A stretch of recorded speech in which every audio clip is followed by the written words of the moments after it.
देखिए, अब जो ये घटना हुई है, जो घटना स्थल है कोटवा नारायणपुर, मैं उसके इतिहास भूगोल के बारे में आपको बताना चाहूँगा कि कोटवा नारायणपुर एक संवेदनशील गांव रहा है।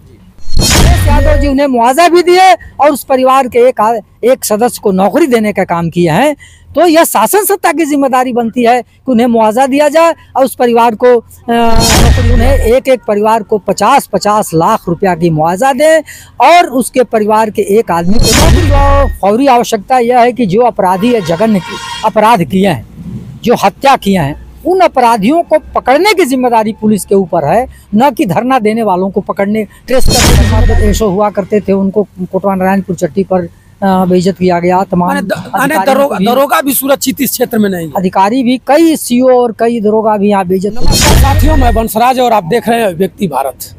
मित्रों, आज मेरी मौजूदगी बलिया में है और बलिया गाजीपुर का बॉर्डर है और उतना ही नहीं, उत्तर प्रदेश बिहार का भी बॉर्डर है। जो आज के कुछ दिन पहले बलिया का ये नरही थाना है और नरही थाना सुर्खियों में था।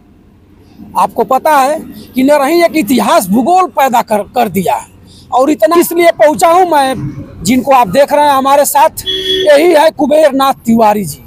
दो बार जिला पंचायत, दो बार ग्राम प्रधान रहे हुए हैं और क्षेत्र में एक अच्छा इनका रसूख है। समाजवादी पार्टी से मिलान करते हैं, समाजवादी पार्टी के अच्छा कदवार नेता हैं। मैं इनसे जानना चाहूँगा, आज बलिया में 1 तारीख को 1 जनवरी को दुनिया अपने घर में जा कर के, अपने पार्क में कहीं ना कहीं जा कर के अपना 1 जनवरी मना रहा था और ये बलिया एक हत्या के मामले में जलता हुआ दिखाई दिया और बलिया की प्रशासन पूरे मामला को देख करके पूरी प्रशासन बलिया की यहाँ नरही थाना में उपस्थित हो गई। मैं आज समाजवादी नेता कुबेर नाथ तिवारी जी से मैं मिलाना चाहूँगा आपसे, और क्या इस पर फोकस डाल रहे हैं, क्या प्रशासन की प्रक्रिया थी और घटना हुई तो हुई कैसे, कुछ बताएंगे। सादर प्रणाम आपको। बहुत बहुत धन्यवाद हंसराज जी। आज आपके क्षेत्र में एक अजीब गजब ढंग का घटना घटी है, इस पर आपका क्या विचार है, फोकस क्या है? देखिए, सर्वप्रथम तो मैं उस घटना की, जो एक जघन्य अपराध हुआ है और क्रूरतम हत्या हुई है, मैं उसकी निंदा करता हूँ, घोर निंदा करता हूँ और शासन प्रशासन से आपके चैनल के माध्यम से मांग करता हूँ कि अपराधियों के खिलाफ कठोर से कठोरतम कार्रवाई होनी चाहिए। सर जी, उत्तर प्रदेश के मुख्यमंत्री बाबा हमेशा बताते हैं कि अपराधी या तो ऊपर चला गया या तो अपराधी जेल के अंदर है। आखिर में अपराधी फिर आते हैं कहाँ से? देखिए, अब जो ये घटना हुई है, जो घटना स्थल है कोटवा नारायणपुर, मैं उसके इतिहास भूगोल के बारे में आपको बताना चाहूँगा कि कोटवा नारायणपुर एक संवेदनशील गांव रहा है। ये गाजीपुर से लेकर के बलिया तक के तमाम ये इलाका जो है, ये घोर सामंती पृष्ठभूमि का इलाका रहा है। उसी सामंती पृष्ठभूमि के तहत जो है 69-70 में यहाँ नक्सलाइट मूवमेंट भी चला था, जिसमें अनेकों निर्दोष हत्याएँ भी हुई थी और तमाम उसके बाद भी कई घटनाएं यहाँ हुई। विगत दिनों यहाँ डाक बंगले में एक चौरसिया के लड़के के ऊपर भी गोली चली थी, उसका मोटरसाइकिल भी छीना गया था और तमाम घटनाएं हुई हैं विगत दिनों में। और इसका इतिहास रहा है, यहाँ तमाम भावर कोलेशो कभी एक शर्मा ऐशो हुआ करते थे, उनको कोटवा नारायणपुर चट्टी पर बेइज्जत किया गया। तमाम दरोगा भी सुरक्षित इस क्षेत्र में नहीं, अधिकारी भी, कई सीओ और कई दरोगा भी यहाँ बेइज्जत हो चुके हैं। एक ये इस तरह के अलग ढंग का ये इलाका रहा, ये गांव रहा है। और पुलिस उसके बाद से विगत दिनों में पुलिस जो है इस गांव को बड़ी गंभीरता से लेती थी और इसमें बड़ी सख्त कार्रवाई करती थी। लेकिन जब से ये भारतीय जनता पार्टी की सरकार बनी है 8 सालों में, यहाँ पुलिस इस गांव को गंभीरता से नहीं लेती है, उसके संवेदनशीलता को नहीं समझती है। वहाँ छोटी छोटी घटनाओं पर भी गोलियां चल जाती हैं, हत्याएं हो जाती है, बड़ी बड़ी घटना हो जाती है। पुलिस के उस गांव के इस इलाके को गंभीरता से नहीं लेना और पुलिस के का गश्त नहीं लगाना, पुलिस को हल्के में लेना, पुलिस के निष्क्रियता की वजह से ये तमाम घटनाएं, ये कोई अचानक नहीं हुआ है, ये लगातार कई वर्षों के मन बढ़ई की वजह से, इस तरह से कहेंगे ये मनबढ़ युवक हैं जो इनके खिलाफ पुलिस कार्रवाई नहीं की, छोटी छोटी घटनाओं को नज़रअंदाज किया गया और इस वजह से धीरे धीरे इनका मन बढ़ गया और मन बढ़ई में इस तरह से 2 निर्दोष लड़कों की हत्या हो गई। वो एकदम साधारण परिवार के लड़के हैं, एक गुप्ता परिवार जो पान की दुकान करता है और एक वर्मा परिवार, सुनार परिवार, जिसका पिता पहले ही मर चुका था, वो लड़का जो है सारे परिवार की जिम्मेदारी उसके ऊपर थी। 3-3, 4-4 बहनें हैं, वह जो है वहाँ छोटी सी दुकान चलाता है, उससे अपनी पूरी जीविका चलाता है। उसकी निर्मम तरीक़ा से हत्या हो गई, बेगुनाह अनावश्यक हत्या कर दी गई। मैं इसके लिए तो मैं सीधे सीधे पुलिस प्रशासन को ही जिम्मेदार मानता हूँ। अगर पुलिस प्रशासन इस तरह के छोटी छोटी वारदात करने वाले, छोटी छोटी घटना करने वाले लोगों पर अगर सख्ती बरतती, अगर कार्रवाई करती, उस कोटवा नारायणपुर के इतिहास, भूगोल, पृष्ठभूमि को मद्देनज़र रखते हुए अगर कार्रवाई करती, तो ये शायद ये घटनाएं ये नहीं होती। ये पुलिस की लापरवाही और पुलिस के नज़रअंदाज करने की वजह से ये मनबढ़ जो है ये घटना की है। सर जी, वहाँ मौका पर देखा जा रहा था और वीडियो एक वायरल हो रही है कि आपके जिले जो बलिया के इस समय नए नवेले कप्तान ओमवीर सर जी हैं, वहाँ एक महिला से झड़प भी कर रहे हैं और महिला कह रही है कि आपकी गारंटी क्या है, आप स्टंप पर लिख कर दीजिए कि अपराधी को हम पकड़ लेंगे। उसके बाद एक IAS PCS रैंक के लोग पब्लिक को या तो भड़काऊ भाषा बोल रहे हैं, बता रहे हैं कि जाओ तब स्टाम्प लेते रहो। क्या बलिया में आकर ओमवीर जी का माइंड कुछ इधर उधर हो रहा है या मामला को भड़काने में प्रशासन का भी कुछ हाथ है? नहीं, देखिए, ऐसा कुछ नहीं है। जिसके घर का नौजवान लड़का जिसकी हत्या हुई है, स्वाभाविक है कि आक्रोश होगा। उनके उस परिवार के अगल बगल गांव, टोले, मोहल्ले के लोगों के बीच में आक्रोशित होना एक स्वाभाविक बात है। और वह आक्रोश में और लड़के की हत्या के गुस्से में धरना प्रदर्शन करना यह कोई बहुत गुनाह नहीं है। लेकिन हम एक लोकतांत्रिक देश में रह रहे हैं, हमें लोकतंत्र में और संविधान में भरोसा करना चाहिए, हमें कानून पर भरोसा करना चाहिए। धरना देने वाले लोगों का भी पक्ष जायज़ है, धरना देना भी उनका एक पक्ष है। और जब बड़े अधिकारी, जब जिले के सर्वोच्च अधिकारी, हम स्थानीय पुलिस के खिलाफ हमारा आक्रोश हो सकता है, लेकिन जिले के बड़े अधिकारी आते हैं, अगर समझाते हैं, अगर कोई आश्वासन देते हैं, तो हमें उनकी बात भी मानना चाहिए। और सवाल यह है कि अपराधियों को पकड़ने की जिम्मेदारी पुलिस की है, अपराधियों के खिलाफ कठोर कार्रवाई करने की भी जिम्मेदारी पुलिस की है। चूँकि हम नेता या पब्लिक या नेता, MP, MLA, अधिकारी और अपराधियों को हम पकड़ नहीं सकते हैं, पकड़ने का अधिकार हमको नहीं है। पकड़ेंगे वहीं, कार्रवाई वहीं करेंगे। इसलिए उनको भी समय देना पड़ेगा, उनको भी मौका देना पड़ेगा। अगर वह 3 दिन के लिए, 24 घंटा के लिए, 48 घंटा के लिए अगर समय मांगते हैं, तो हमें लोकतांत्रिक तरीके से कानून में भरोसा करते हुए, कानून में विश्वास करते हुए हमें उन्हें मौका देना पड़ेगा। अगर अपने आश्वासन के हिसाब से अगर कार्रवाई नहीं करते हैं, तो फिर हम आंदोलन करने के लिए बाध्य होंगे, करेंगे आंदोलन लोकतांत्रिक तरीके से। लेकिन किसी को भी, हमको, आपको या उनको, किसी को भी कानून अपने हाथ में लेने का अधिकार नहीं है। उनका गुस्सा, उनका आक्रोश जायज़ है। हम जो उनके साथ घटना हुई है, उनके साथ हमारी संवेदनाएं हैं, हम सहानुभूत हमारी है और भगवान से प्रार्थना करते हैं कि उन परिवार को ताकत दें, इस तरह की पीड़ा को सहन करने के लिए ताकत दें।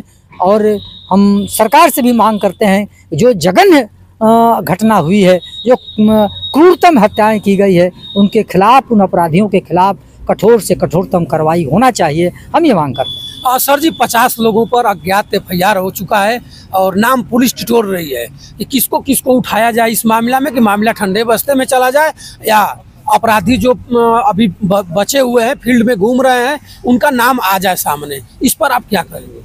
अब देखिए, अभी तो फौरी आवश्यकता यह है कि जो अपराधी या जघन्य अपराध किए हैं, जो हत्या किए हैं, उन अपराधियों को पकड़ने की जिम्मेदारी पुलिस के ऊपर है, न कि धरना देने वालों को पकड़ने, ट्रेस करने की जिम्मेदारी है।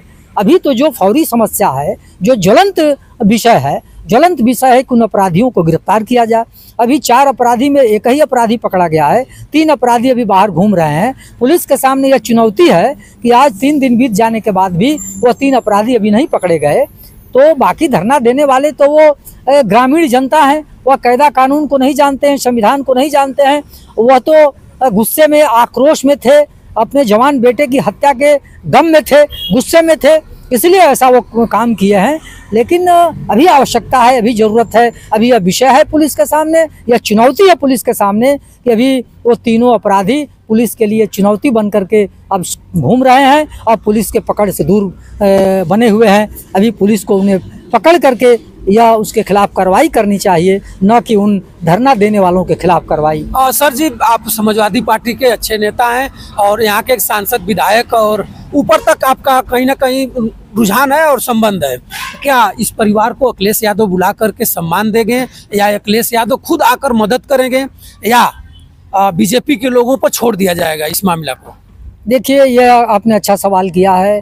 देखिए, पीड़ित पक्ष को मुआवजा देने की और राहत देने की जिम्मेदारी सरकार की है।